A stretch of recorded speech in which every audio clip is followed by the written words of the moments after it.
What is up, ladies and gents, Nolly here, and welcome to another Payday 2 video. I'm excited to be bringing you yet another h3h3 DLC video. Today, we've got a build for you, and if, like me, you guys are interested in being Ethan Kleiners, this is the perfect build for you. It's all about getting as much bang for your buck as humanly possible, putting in as little effort as you can, and receiving the greatest rewards for it. And it comes from the fact that this build, I should say, the weapons, you seldom have to aim them specifically at an enemy. You can just, fire from the hip in their general direction or at the floor, and you'll still absolutely wipe them out. Because of this, I would say it's more of a Mayhem Death Wish build. It will struggle on one down. You have to make builds very specifically for one down. I didn't want to pigeonhole Ethan into that, instead going for this more just for fun build, which is still surprisingly effective and a ton of fun to play. So let's take a look at his inventory and see why it's so fun. We have the Airbow, the brand new, absolute versatile beast of a weapon. I'm a huge fan of it, and the explosive vape shots are one of the reasons why, of course. This weapon is monstrous. It's got a ton of damage. It's very easy to make exceedingly concealable, as you can see on the right there. And of course, it can also fit into your one down builds if you guys choose to run it without any special ammunition. This thing has a ton of damage, great multipliers, and if you're good with it, it will definitely treat you well. But in this case, I feel like Ethan, he doesn't want to have to hit people in the head when he can just sort of hit them anywhere else with explosive rounds and deal with enemies as a group. Also, this has a ton of utility when it comes to dealing with shields and of course the visors of bulldozers, so we run the explosive arrows. Boost is in concealment, we don't run a sight, and we run the light stock, putting us, as I said, at that max 31 concealment, making this weapon a fantastic low detection risk option if that's the sort of build you are going for, and of course this one is. It also barely compromises its stats in order to do that, which is fantastic, and it means that when it comes to our secondary, we don't have to compromise. We go in with the Micro Uzi. It is my weapon of choice with this style of build. I'll get onto the stats in a moment, but I run it with the custom barrel. Barrel legs it up to you, I run the tank. We run it with the stability boost, auto fire, gadget is the micro laser, and then we don't put a stock on it. We can't afford to drop any more points of concealment, but we also don't need to drop any other stats for concealment. It's pretty much perfect, and you'll see why this weapon does so well with its ridiculous rate of fire, great amount of total ammo for a secondary, and even though the damage looks slightly lackluster, we're still over 40, and this build has a ton of multipliers, so you don't need to worry about any of these base stats. Huge fan of the Micro Uzi, and we don't even, like I say, have to compromise making it max concealment, thanks to the Airbow being such a great option. Moving on to our melee weapon, if you guys are true Ethan Kleiners, the two-handed Great Ruler is going to be your melee of choice. It's got great stats. I don't like the feel of it hugely, so I do, in most of the gameplay, run the Shinsakuto Katana. If you guys don't maybe have these attachments I do for the Airbow, at least for the time being, it might be worth running the Ice Pick to grab some extra points of concealment and keep that detection risk below 5. Moving on to our throwable, we use the Throwing Axe. This is a tech to help us deal with bulldozers, because even though we can get rid of the masks easy enough, their visors with the Airbow, we don't actually have that big burst to get the one-shot kill. The Micro Uzi is more about damage over time. Don't get me wrong, it doesn't have a huge problem with it, but when I look at my throwable, I look, can I deal with shields? Yes, I clearly can, so I don't need explosives. Do I need AoE damage? No, not really. Don't run the Molotov, instead we run the Throwing Axe. For its precision damage, it's the only time in the build where you guys actually have to aim, so I thought, take one for the team, actually bring the Throwing Axe, chuck it through the bulldozer's visors for an easy one-shot kill. Moving on to the ammo bag as our equipment, we'll talk about that more when I'm getting onto the skills. Armor is the 2-piece suit plus rogue. I've not ran this combo for quite a while, it's obviously a classic. Oldie but a goodie, we have a ton of dodge with the build, and this is how I choose to run it. It's mainly based on my skill set. You guys can move some of the skills around, I'll show you how I would do it. Maybe run something more along the lines of Grinder, for example. So, without further ado, let's go on to the skills. We don't run any Mastermind skills, those are far too helpful. We go into Enforcer immediately, and selfishly ace out Resilience. We don't have time to be flashbanged for half an hour, so we ace this out. Moving on to Ammo Specialist, of course. This is what makes the build so fantastic, I feel. Scavenger into Bulletstorm aced and extra lead aced, and then we pick up a single point of fully loaded. This is the Terrible Twosome, my favourite combination. Being able to shoot without expending any ammunition or having to reload makes this build into a real force to be reckoned with both the Airbow and the SMG. Enemies in a group, no problem. If the enemies are in a group and, there's some shields, some tasers in there, pull out the Airbow, you'll blast them to smithereens. If there are no specials and you're just looking for pure DPS, the SMG is your weapon of choice. We also have some utility with extra lead, but of course we know all that lead's going to be for us. The fully loaded skill also is going to give us as great a bang for our buck as possible when it comes to the Airbow and the replenishing of its ammo. It does help. It's not a bad use of 4 points. Technician. Move over to what makes this build so damn easy to play. Steady grip, fire control, surefire, and body expertise all aced. Fire control is all about how your weapon feels. Surefire is going to give, when you're actually expending ammo, 15 more bullets to expend. But I'd say the most important part is the fact that now your weapons can pierce body armor, so you can shoot people in their heavily armored big toes. And thanks to body expertise, which is a skill that I've not really ran much before, we also get 90% of a headshot by doing so. This means that for a weapon like an SMG that has a fair amount of kick, is difficult to use over range, you can essentially be hitting heads while going for the meat shots. It's really, really helpful. And like I said, it's a lazy build. Sometimes you don't want to have to aim, with pinpoint precision. Sometimes you just want to spray into a group and get headshot multipliers for free. That is what this is all about. Moving over to Ghost, we have some standardized sort of dodge skills with duck and cover aced. We basic out parkour and inner pockets. Inner pockets is not necessary if you guys run a more concealable melee. This is just for the two-handed great ruler really, so it's 2 points you could choose to put elsewhere.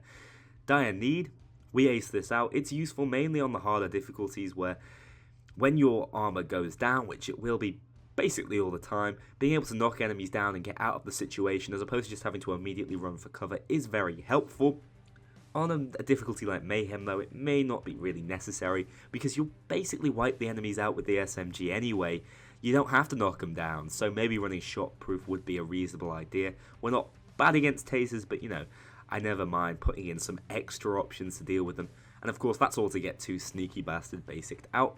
Our detection risk is so low, we don't have to ace it. We have fantastic skills over here in Silent Killer with a tiny point investment, 6 points, and we get second wind. Again, armor's going to be breaking all the time, more movement speed, more mobility, get yourself out of the situation. Optical illusion, because who has time to be shot at when you've got teammates that can take all the fire? And then low blow, for 3 points, getting 30% crit chance is a phenomenal boon. It's so cheap, it works perfectly in the build, and it's more multipliers. It means don't look at the base numbers, look at your potential numbers when looking for DPS. Finally, we have Fugitive. I would say absolutely pick up Revenant, go 9 lives and Swan Song. One of the downsides of the build is you are a true glass cannon, you will be dying. It's just par for the course really. Swan Song is going to keep you useful during the time that you're dying. Again, you don't expend ammo, you can deal with whatever killed you absolutely in that time. You can also, move towards teammates, complete an objective, revive someone, ton of utility in Swan Song, and then like I said, 9 lives, ace this out so we have an extra down, so you're not a massive sink on the team's medbags. Finally, Brawler. Now this is very optional. We go martial arts into acing out Bloodthirst, Berserker and Frenzy. Frenzy and Berserker, of course, the perfect synergy couple. Some of my favourite skills in the game. And I love them in every single build, really, if I can put them in. Obviously, they do best when you've got a ton of armour and your health isn't important. That's not the case in this build, and it does make you into even more of a glass cannon. And maybe something you guys want to think about changing.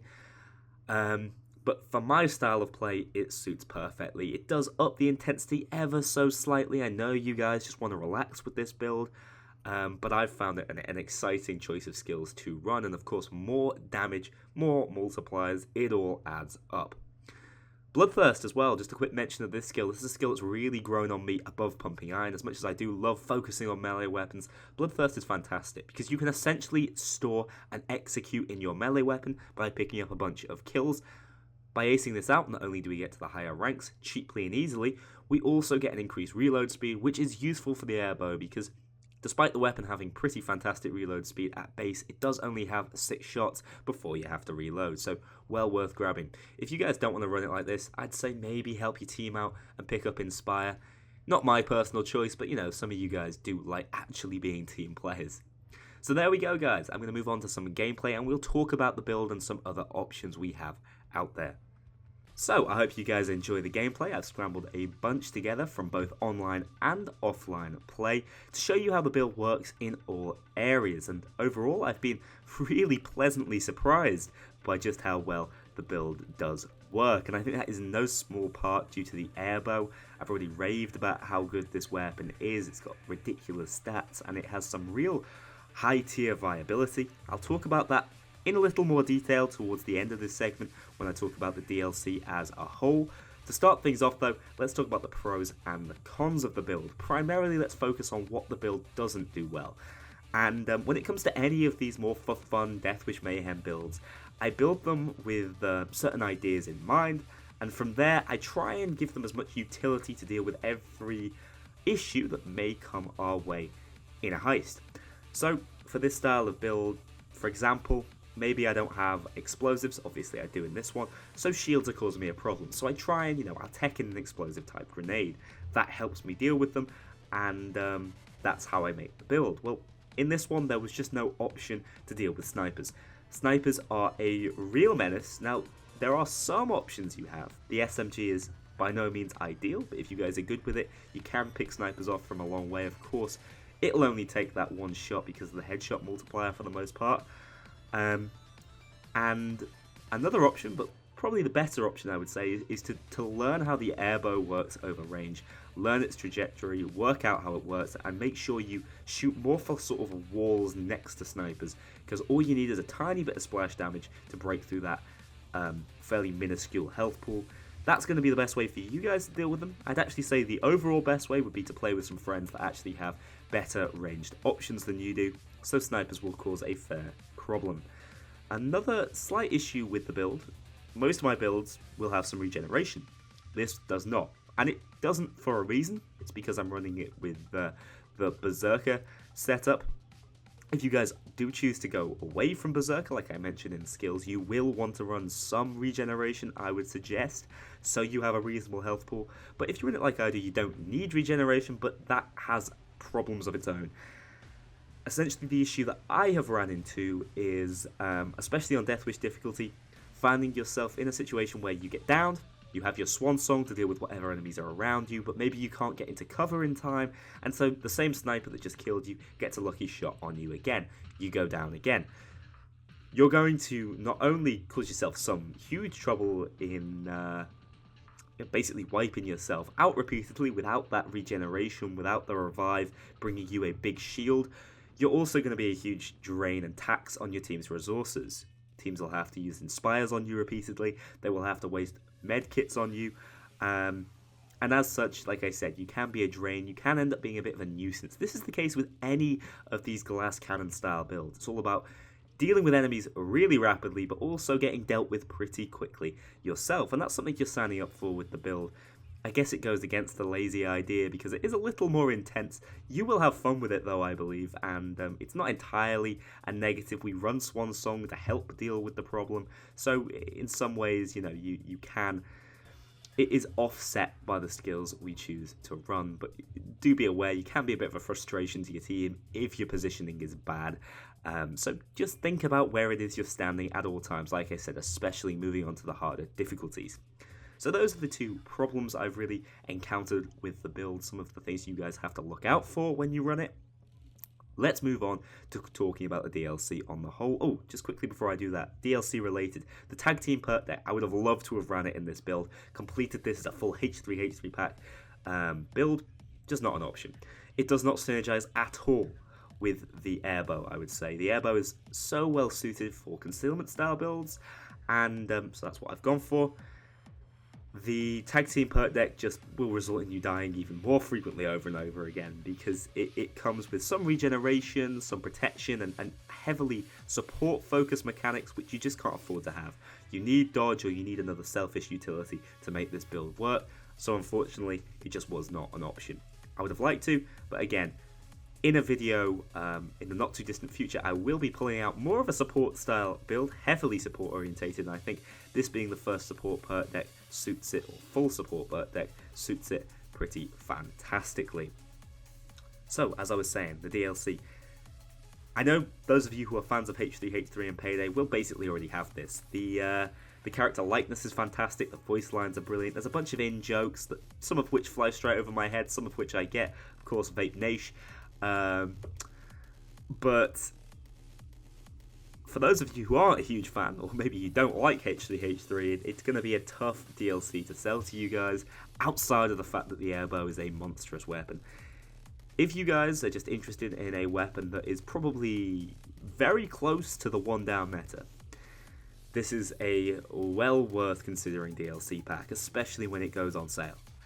The perk deck is also unique as well, so it's something fun and new to mess around with. I'm not saying it's a world beater, I'm not saying it's the best perk deck by any stretch of the imagination, but it's certainly not a bad option and one that I have enjoyed playing around with thus far.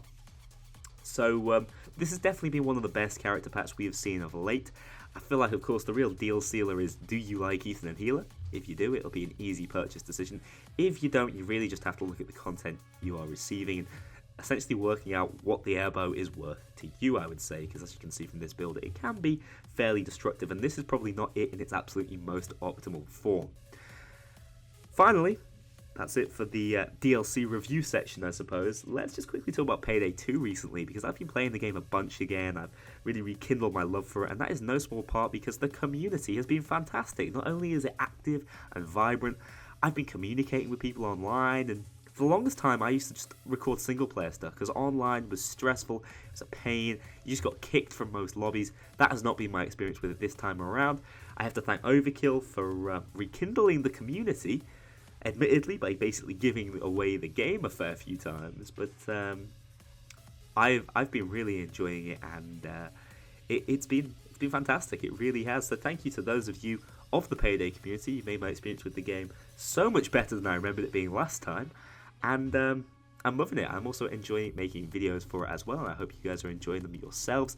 More build videos coming very soon, as well as the start of the Payday lore video, which I'm looking forward to bringing you guys. Thanks a lot for watching this one, and I will hopefully see you all in the next one.